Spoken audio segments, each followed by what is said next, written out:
Этот рецепт прост в исполнении, но его результат вас удивит. Нежный картофель, ароматные специи и неповторимый вкус сливок с грибами подойдут на обед и на праздничный стол. Сырой очищенный картофель нарезаю крупно. Сразу поставлю его сварить. Побережем время.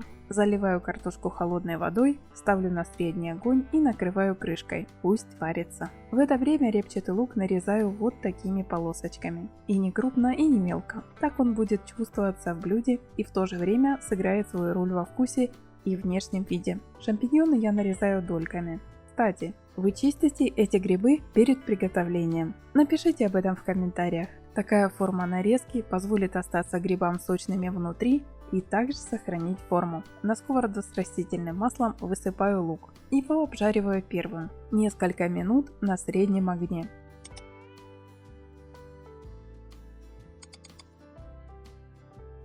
Дальше высыпаю грибы.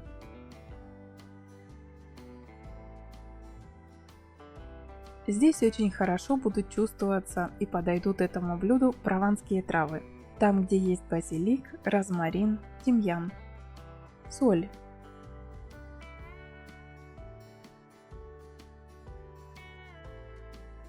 Картофель закипел. Добавляю соль и варю до готовности. Для дальнейшего приготовления выбираю огонь ниже среднего. Добавляю сливочное масло и готовлю на медленном огне до 10 минут. При таком приготовлении грибы постепенно выделяют свой сок, который смешивается с луком и маслом, и получается великолепный вкус. Картофель сварился. Сливаю воду. Сорт картофеля может быть разный. Какая-то картошка быстро разваривается, а какая-то сохраняет форму. Но какой бы сорт картофеля ни попался вам, это будет вкусно в любом случае. Грибы с луком готовы. Добавляю их к картофелю. Сливки 20 или 33% жирности. Доведите до вкуса сейчас. Еще специи, соли или больше разнообразной зелени. После этого, помешивая, готовьте 3-5 минут.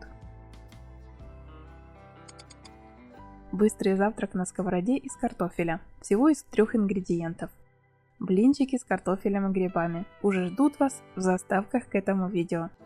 Пишите в комментариях вопросы и не забудьте подписаться на канал, чтобы не пропустить новые рецепты. Приятного аппетита!